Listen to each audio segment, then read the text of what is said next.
কুয়াশায় কমে গেছে দৃষ্টিসীমা, তাই দিনেই হেডলাইট জ্বালিয়ে ছুটছে গাড়ি। হাওর অধ্যুষিত কিশোরগঞ্জে এবার শীতের দাপট বেশ। দেশের সর্বনিম্ন তাপমাত্রা আজও নিকৃতে, রেকর্ড হয়েছে 10 ডিগ্রি সেলসিয়াস। কনকনে ঠান্ডায় স্থবির জীবনযাত্রা। সকালবেলা ঠান্ডার দিন বাড়িতে পারি না, বাড়িলেও ঠান্ডার মধ্যে গাড়ি চালাতে পারি না। আমরা খুব কষ্টের মধ্যে আছি, ঠান্ডাটা খুব বেশি, সূর্য দেওয়া যাইতেছে না। আমাদের সকালে কোচিং থাকে, প্রাইভেট থাকে, আমরা কলেজে যাই, যা অনেকটা আমাদের জন্য কষ্টকর। সারা দেশেই কম বেশি একই চিত্র, ঘন কুয়াশার সাথে বইছে হিমেল হাওয়া।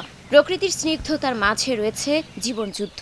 রাস্তাঘাটে খুব চলাচল করা আছে না, খুব ঘন কুয়াশা, সূর্যের মুখ তো আমরা দেখতেই পাচ্ছি না। শীত পড়তেছে, গাছ পা ঠান্ডা বাতাসে গাড়ি চালাতে পারছি না, চাইল ডাল কিনতে পারছি না, একটু করে চলে যাচ্ছে, খাওয়ার কষ্ট হচ্ছে। কাজকর্ম তো নেই, ঠান্ডায় বসেছি। শীতে বেশি কষ্টে ছিন্নমূল মানুষ। মাঠে ব্যাহত হচ্ছে কৃষিকাজ, হাসপাতালে বাড়ছে ঠান্ডাজনিত রোগীর সংখ্যা। ঝিরঝির করে বৃষ্টি হচ্ছে, তাই আর কি। গত 5-7 দিন ধরে একই অবস্থায় চলছে। ঠান্ডার কারণে আমাদের একটু যাত্রী কম হচ্ছে।